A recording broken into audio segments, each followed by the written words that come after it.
What happens when an obsession with building the perfect machine becomes the very thing that destroys everything you work to create?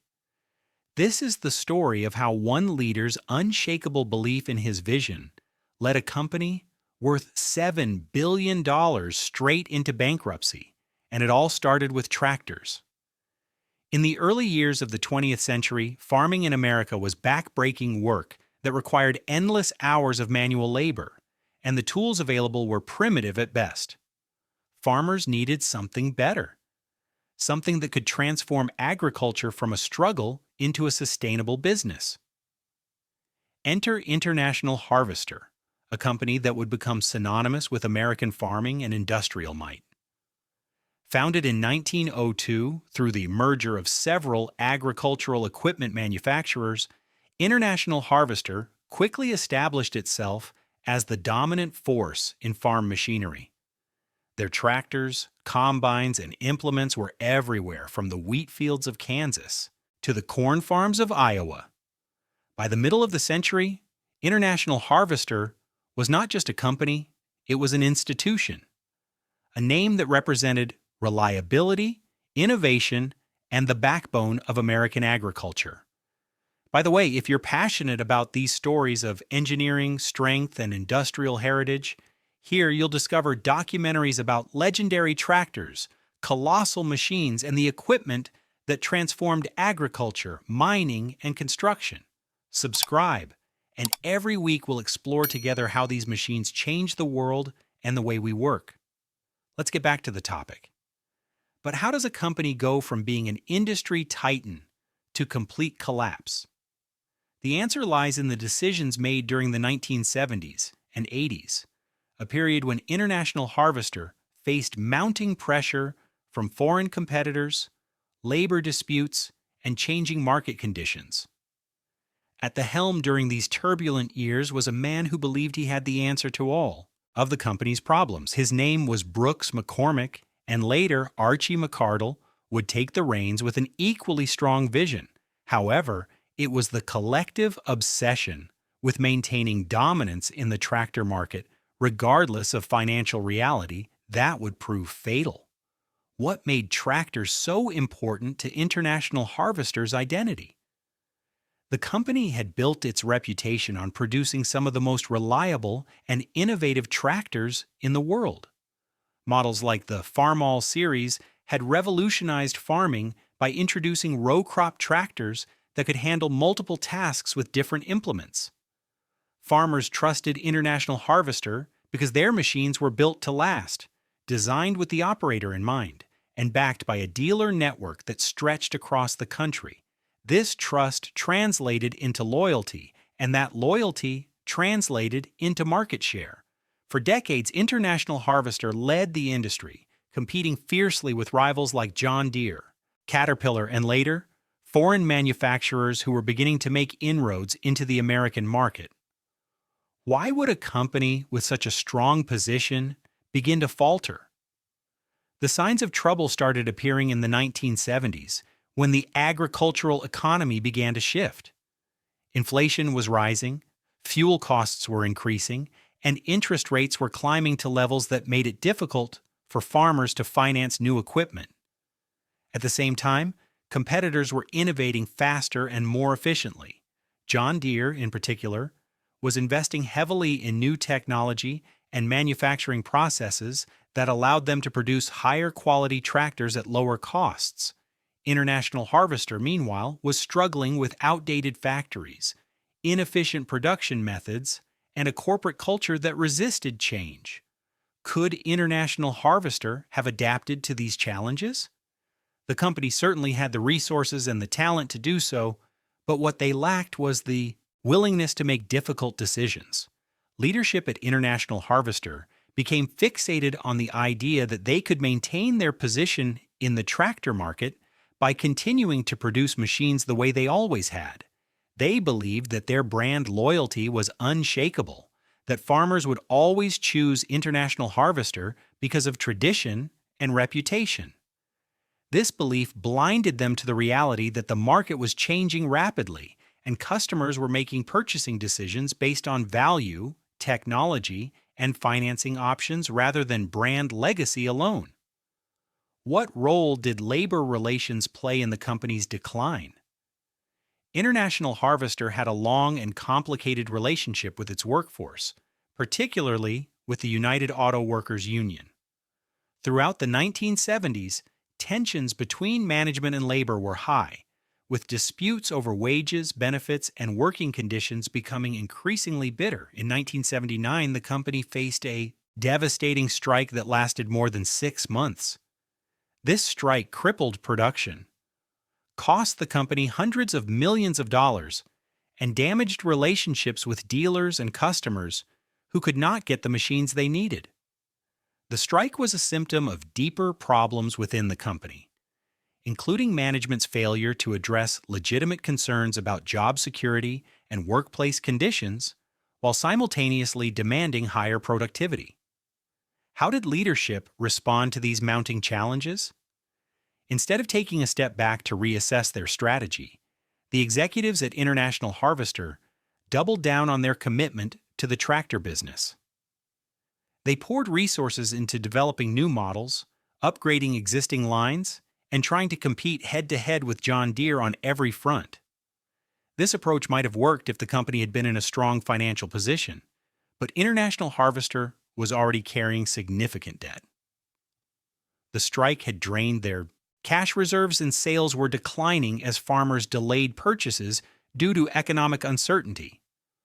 The logical move would have been to diversify, cut costs, and focus on profitability rather than market share. Instead, leadership became even more obsessed with proving that International Harvester could still dominate the tractor market. What was the specific fixation that proved so deadly? It was the belief that building bigger, more powerful, and more technologically advanced tractors was the key to regaining market dominance. Leadership invested heavily in research and development, creating machines that were impressive feats of engineering, but often overbuilt and overpriced for the average farmer's needs. They were designing tractors for the farms of tomorrow when farmers needed affordable, reliable machines for the challenges of today. This disconnect between what the company wanted to build and what customers actually needed widened with each passing year. Meanwhile, competitors were offering simpler, more cost-effective solutions that met the immediate needs of farmers who were struggling with high debt and low crop prices. Why didn't anyone within the company sound the alarm? There were certainly voices of dissent, engineers and managers who understood that the company's strategy was unsustainable. However, the corporate culture at International Harvester had become insular and resistant to criticism. Leadership surrounded themselves with people who reinforced their beliefs rather than challenging them. Meetings became exercises in confirming decisions that had already been made rather than genuine discussions about the company's direction. Those who questioned the strategy were marginalized or pushed out, creating an echo chamber where the obsession with tractors went unchecked. This is a common pattern in failing companies, where the very traits that helped leaders succeed in the past become liabilities when circumstances change. How did financial markets react to International Harvester's struggles? By the early 1980s, investors were growing increasingly nervous about the company's prospects. Stock prices were falling, credit ratings were being downgraded, and analysts were openly questioning whether International Harvester could survive. The company needed to raise capital to fund operations, but lenders were hesitant to provide financing to a business that seemed to be in a death spiral. Leadership tried to reassure investors by pointing to their new tractor models and their plans for future growth, but these promises rang hollow when the company was hemorrhaging cash and losing market share quarter after quarter. The obsession with tractors had become so all-consuming that leadership seemed unable to recognize that the company's survival depended on making fundamental changes to their business model. What alternatives did International Harvester have? The company had other divisions that were performing reasonably well, including their truck manufacturing business and their construction equipment operations. These divisions could have been the foundation for a restructuring that would have allowed the company to stabilize financially while they addressed the problems in their agricultural equipment business. Some analysts suggested that International Harvester should consider selling or spinning off the tractor division entirely, focusing instead on areas where they had competitive advantages. However, this was unthinkable to leadership. Tractors were the heart and soul of International Harvester, the product that defined the company's identity. Giving up on tractors would have felt like admitting defeat, and the executives at International Harvester were not willing to do that. By the way, if you're interested in understanding how great machines were born, the industrial brands that dominated their era, and the technology that drove progress, this channel offers real stories every week that combine innovation, ambition, and mechanical power. Subscribe and discover the secrets behind the machines that moved the world. Let's pick up from here. Could better financial management have saved the company? Financial discipline was certainly lacking at International Harvester during this period. The company was spending money on projects that had questionable returns on investment, maintaining excess inventory, and operating factories that were running well below capacity. A competent chief financial officer might have been able to impose some discipline on the organization, forcing leadership to make tough choices about which projects to fund and which to abandon. However, the problem went deeper than just financial management. The obsession with tractors was not just a financial issue, it was a strategic and cultural problem that permeated the entire organization. Even with better financial controls, the company would have struggled as long as leadership remained fixated on a vision that was increasingly disconnected from market realities. What was happening with International Harvester's competitors during this time? John Deere, the company's primary rival, was thriving by taking a very different approach. They had invested in modern manufacturing facilities that allowed them to produce tractors more efficiently. They had developed a strong dealer network that provided excellent customer service and support. Most importantly, they had maintained financial discipline, avoiding the kind of excessive debt that was crippling International Harvester. John Deere understood that success in the tractor business required more than just building great machines.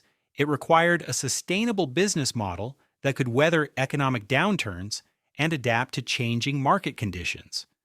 They were willing to make incremental improvements rather than betting everything on revolutionary new designs, a strategy that proved far more successful in the long run. How did farmers view International Harvester during this period?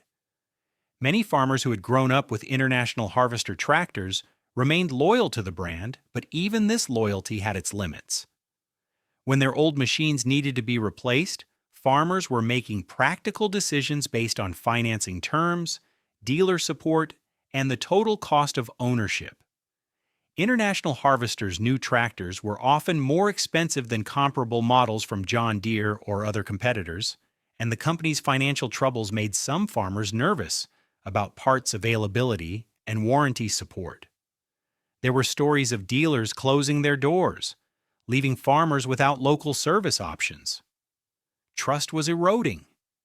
And once trust is lost in the agricultural equipment business, it is nearly impossible to regain.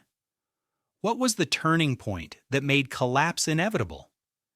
In 1981, International Harvester reported losses of over $400 million, a staggering amount that shocked even those who had been following the company's troubles. The losses were driven by a combination of factors, including declining sales, high interest costs on their debt, and charges related to closing unprofitable operations. The company was burning through cash at an alarming rate, and it became clear that they would not be able to continue operating without a major restructuring. Leadership finally began to consider options that had been unthinkable just months earlier, including selling assets, closing factories, and seeking emergency financing from lenders. However, these moves came too late to prevent the inevitable.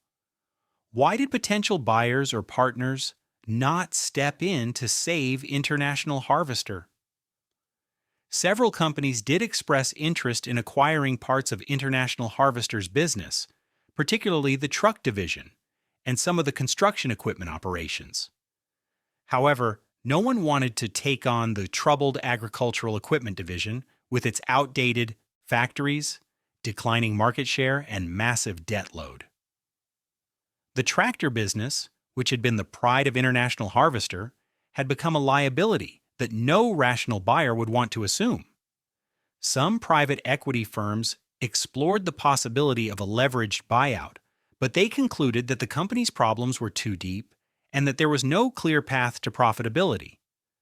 International Harvester had become unsalvageable, at least as an integrated company. What happened to the workforce during the company's final years? The human cost of International Harvester's collapse was devastating. Thousands of workers lost their jobs as factories closed and operations were consolidated. These were not just jobs.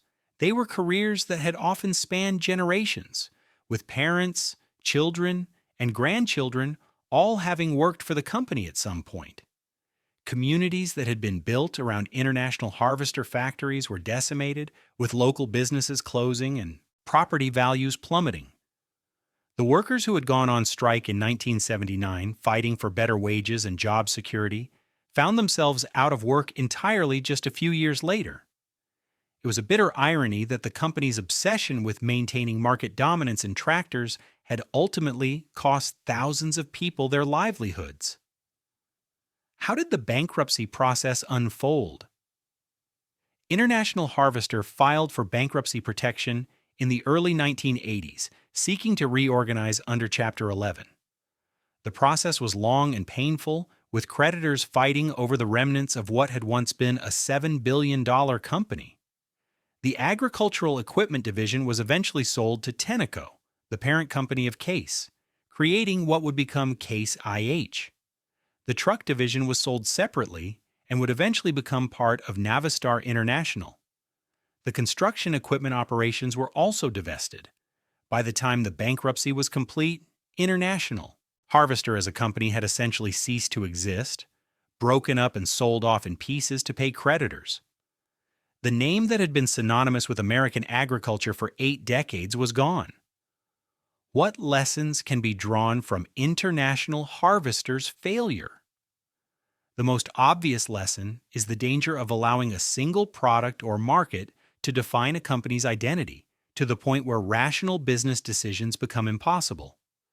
International Harvester's leadership became so emotionally invested in the tractor business that they could not see it objectively. They confused what they wanted the company to be with what the company actually was and what the market actually needed. This kind of tunnel vision is not unique to International Harvester. It has been seen in countless other corporate failures throughout history. Leaders who fall in love with a particular product, technology, or strategy often find themselves unable to adapt when circumstances change. Could International Harvester have survived if different decisions had been made? It is impossible to say with certainty, but there were certainly points along the way where alternative choices might have led to a different outcome. If leadership had been willing to scale back their ambitions in the tractor market, focus on profitability rather than market share, and diversify into other areas, the company might have been able to weather the storms of the 1970s and 80s. If they had been more willing to listen to dissenting voices within the organization and less insulated from criticism, they might have recognized the need for change earlier. If they had prioritized financial stability over the pursuit of an increasingly unrealistic vision, they might have avoided the debt spiral that ultimately brought them down. What role did external factors play in the company's demise? It would be unfair to place all of the blame on leadership decisions. International Harvester faced genuinely difficult external challenges, including a severe recession, high interest rates, a strong dollar that made imports more competitive, and a farm crisis that devastated the agricultural economy. Many agricultural equipment manufacturers struggled during this period, and some, like White Farm Equipment and Alice Chalmers, also went bankrupt. However, John Deere managed to survive and eventually thrive despite facing the same external challenges. The difference was that John Deere had better leadership, a stronger financial position, and a willingness to adapt to changing circumstances. External factors can explain why a company struggles, but they cannot fully explain why a company collapses when competitors manage to survive. How did the collapse of International Harvester affect the broader agricultural equipment industry? The failure of such a major player sent shockwaves through the industry, forcing other manufacturers to reevaluate their own strategies and financial positions. Dealers who had relied on International Harvester products had to find new suppliers or go out of business themselves. Farmers who had invested in International Harvester equipment worried about parts availability and service support. The bankruptcy also created opportunities for competitors to gain market share, with John Deere in particular benefiting from International Harvester's exit from certain market segments. In the long run, the industry became more consolidated, with fewer major manufacturers controlling larger shares of the market. This consolidation was not necessarily good for farmers, who found themselves with fewer choices and less competition to keep prices in check. What happened to the International Harvester brand after the bankruptcy? The agricultural equipment assets and the right to use the International Harvester name were acquired by Tenneco, which merged them with their Case brand to create Case IH. Initially, Case IH continued to produce some tractor models under the International name, but eventually, the International Harvester brand was phased out in favor of the Case IH identity. Today, Case IH is a major player in the agricultural equipment market, but the International Harvester name exists only in the memories of older farmers and in the collector market, where vintage International Harvester tractors are prized for their historical significance and nostalgic value. It is a reminder that even the most iconic brands can disappear if the companies behind them make fatal strategic errors. Before we finish, remember that we created this channel with one purpose in mind: to rescue the stories of heavy machinery that reveal how engineering, hard work, and industrial vision shaped our modern history. Because understanding these machines means understanding progress, human effort, and their impact on the world. Subscribe and become part of this community that loves to discover the secrets of the industrial past. Next, we move on to the final reflections. Why does the story of International Harvester continue to fascinate people decades after the company's collapse? Part of the fascination stems from the dramatic nature of the fall. This was not a small company that quietly went out of business. It was an industrial giant that seemed invincible and then suddenly wasn't. The story has all the elements of a classic tragedy, including hubris, missed opportunities, and the inexorable march toward a disaster that seems obvious in hindsight but was not recognized by those living through it. The story also resonates because it illustrates broader truths about business, leadership, and the dangers of letting emotion override reason. Every business student studies cases like International Harvester because they offer valuable lessons about what not to do. How did former executives and employees reflect on the company's failure? Many of those who lived through the collapse of International Harvester struggled to make sense of what had happened. Some blamed external factors like the farm crisis and high interest rates, arguing that no company could have survived such difficult conditions. Others pointed to specific decisions and individuals, suggesting that different leadership might have produced a different result. Many former employees expressed anger at what they saw as a betrayal by management, who had assured workers that the company would weather the storm right up until the day the bankruptcy was announced. There was also a sense of loss, not just for jobs and careers, but for something more intangible, the identity and pride that came from being part of a company that had once represented the best of American industry. What are the parallels between International Harvester's story and other corporate failures? The pattern is depressingly familiar. A successful company becomes dominant in its industry. Leadership becomes overconfident, believing that past success guarantees future success. The company becomes resistant to change, clinging to strategies and products that worked in the past, even when circumstances change. Competitors adapt more quickly, taking market share and putting financial pressure on the dominant player. By the time leadership recognizes the severity of the problem, it is too late to make the changes necessary to survive. This pattern has played out at companies like Kodak, Blockbuster, Sears, and countless others. The specific details differ, but the underlying dynamic is the same: an inability to adapt to changing circumstances combined with an emotional attachment to a particular vision of what the company should be. What would International Harvester look like if it had survived? It is an interesting thought experiment to imagine a world where International Harvester had made different decisions and remained an independent company.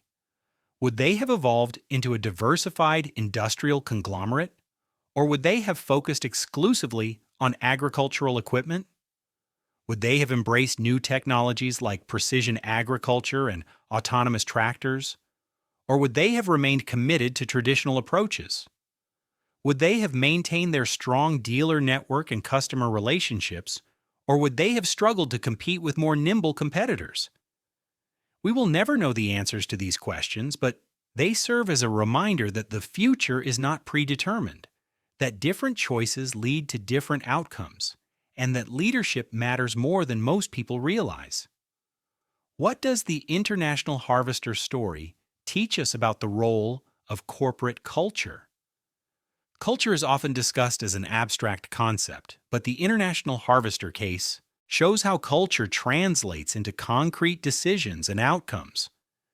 The company had developed a culture where questioning authority was discouraged, where loyalty to the brand meant supporting decisions even when they seemed questionable, and where the historical success of the tractor business made it impossible to imagine a future where tractors were not the company's primary focus. This culture was not created overnight. It developed over decades of success and became deeply embedded in how people thought about the company and their roles within it. Changing such a culture would have required strong, courageous leadership willing to challenge long-held assumptions, and that kind of leadership was lacking at the critical moment. How do collectors and enthusiasts remember International Harvester today? There is a thriving community of people who restore and collect vintage International Harvester tractors and equipment. These enthusiasts appreciate the quality of the machines, the innovative engineering that went into them, and the historical significance of the brand. Tractors like the Farmall series are particularly prized, representing an era when International Harvester was at the peak of its powers and producing some of the most influential agricultural equipment ever made. For these collectors, preserving International Harvester machines is a way of honoring the company's contributions to agriculture and keeping alive the memory of a brand that once defined American farming. The irony is that these machines, built to last and still functional decades later, have outlived the company that created them. What were the personal consequences for the leaders who presided over International Harvester's decline? Some executives left the company before the bankruptcy, moving on to positions at other firms. Others stayed through the bitter end, trying to salvage what they could from the wreckage. The reputations of these leaders were certainly damaged, and many of them never fully recovered professionally. However, the personal consequences for executives were far less severe than those experienced by the workers who lost their jobs and the communities that were devastated by factory closures. This disparity highlights one of the frustrating aspects of corporate failure. Those who make the decisions that lead to disaster often escape the worst consequences, while those who had little control over the company's direction bear the brunt of the pain. Why is it important to remember and study failures like International Harvester? Success stories are inspiring, but failures are often more instructive. When we study successful companies, it can be difficult to distinguish which of their practices actually contributed to their success, and which were simply irrelevant factors that happened to be present. Failures, on the other hand, often reveal cause and effect relationships more clearly. The mistakes that led to International Harvester's collapse were not subtle or ambiguous. They were clear strategic errors that compounded over time until recovery became impossible. By understanding what went wrong, current and future business leaders can hopefully avoid making similar mistakes. The lessons from International Harvester are applicable far beyond the agricultural equipment industry. They are relevant to any organization that faces the challenge of adapting to changing circumstances while maintaining its core identity. What final thoughts does the International Harvester story leave us with? Perhaps the most profound lesson is about the danger of confusing what you want reality to be with what reality actually is. International Harvester's leadership wanted the company to remain the dominant force in agricultural tractors. They wanted their brand loyalty to be unshakable. They wanted their vision of bigger, better, more technologically advanced machines to be what farmers needed. But what they wanted did not align with what the market demanded, what their financial situation could support, or what their competitive position allowed. This disconnect between desire and reality, between vision and circumstances, is what ultimately destroyed a $7 billion company. It is a reminder that in business, as in life, wishful thinking is not a strategy, and refusing to accept uncomfortable truths does not make them go away.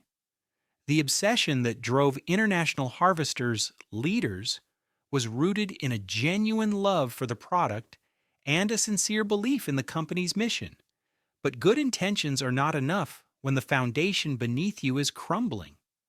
The story of International Harvester is a tragedy precisely because it did not have to end this way, because there were opportunities to change course, because the warning signs were there for anyone willing to see them.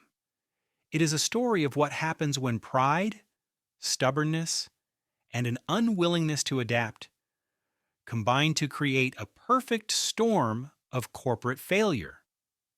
The tractors that International Harvester built were magnificent machines, but the fixation on building them, regardless of the cost, killed the company that created them.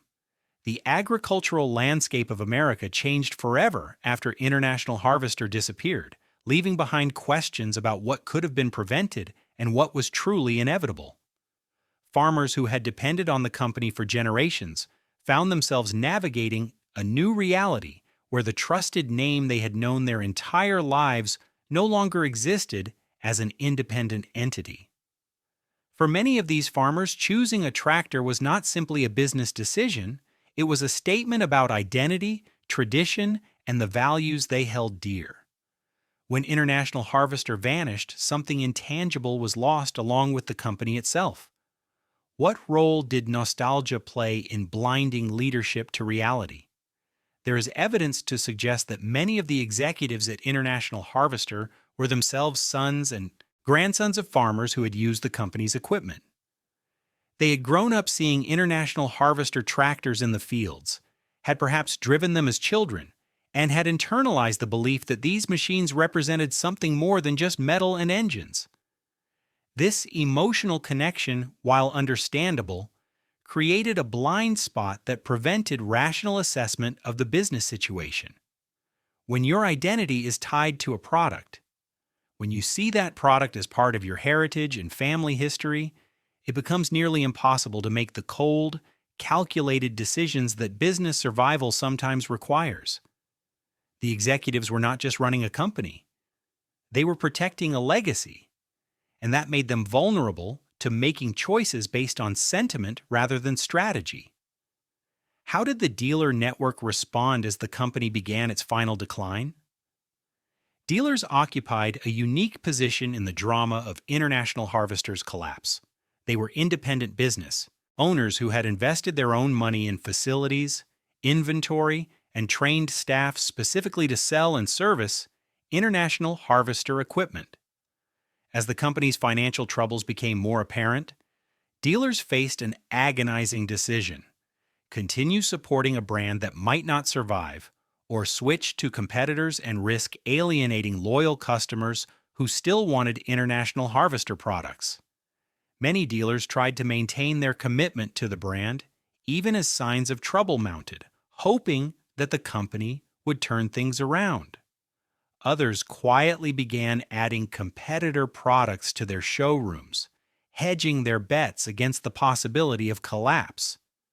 When bankruptcy finally came, dealers who had remained loyal to the end were left with unsold inventory, unpaid warranty claims, and customers who felt betrayed. Some dealer families had been representing International Harvester for 3 or 4 generations, and the loss was not just financial but deeply personal. What innovations did International Harvester actually achieve during their final years? It would be unfair to suggest that the company was completely stagnant during its decline. Engineers at International Harvester continued to develop genuinely innovative technologies, including advances in hydraulic systems, cab comfort and ergonomics, and fuel efficiency. Some of their designs were ahead of their time and would later be adopted industry-wide after the company's assets were acquired by competitors. The tragedy is that these innovations were developed in isolation from the broader business context.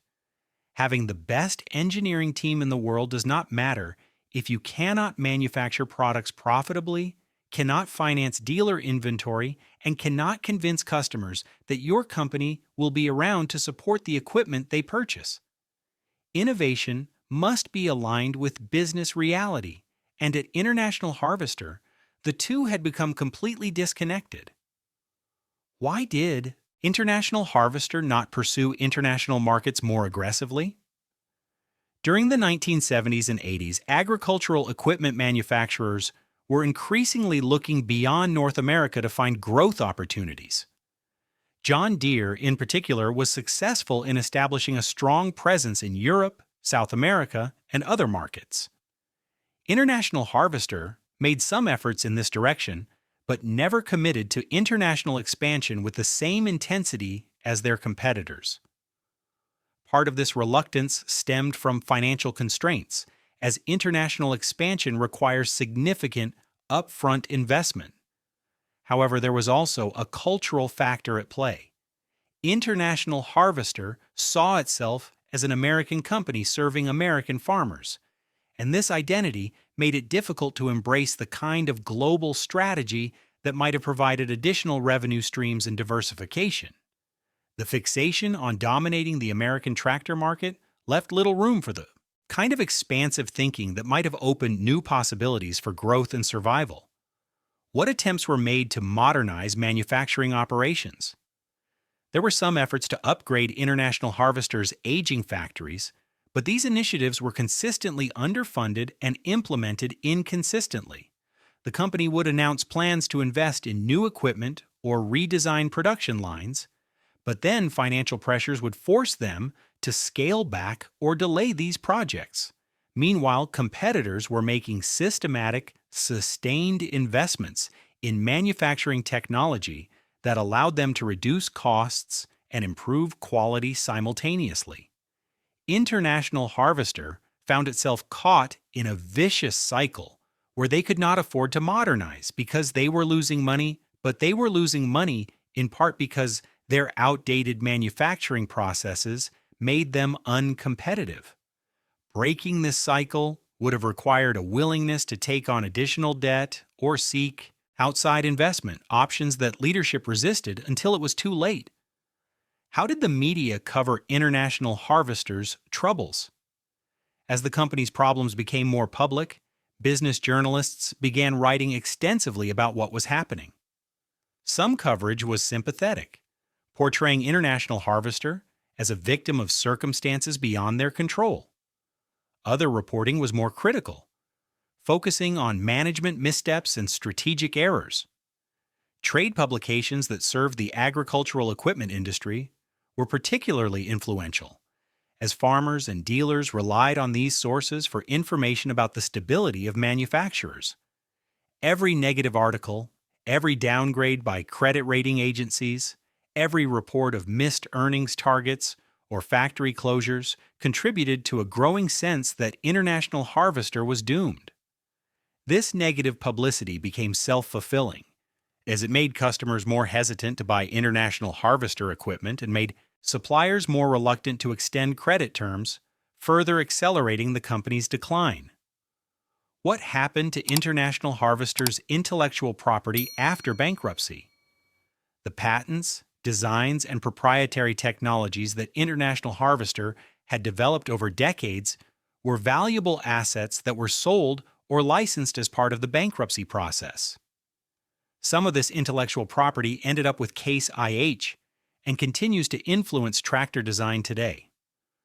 Other technologies were acquired by competitors or simply became part of the general knowledge base of the industry as patents expired. In a sense, International Harvester's engineering legacy lived on even after the company itself ceased to exist, incorporated into the products of other manufacturers. However, the people who had created these innovations, the engineers and designers who had dedicated their careers to advancing agricultural technology, were scattered to the winds, with some finding positions at competitor companies and others leaving the industry entirely. The institutional knowledge that had accumulated over 8 decades was lost, impossible to recover or recreate. The story of how one man's tractor fixation killed a $7 billion company is ultimately a human story about the power of conviction, the danger of inflexibility, and the painful consequences of refusing to acknowledge reality until it is too late. It reminds us that even the strongest companies can fail when leadership loses touch with the market, when emotional attachment clouds judgment, and when the courage to make difficult decisions is lacking at critical moments.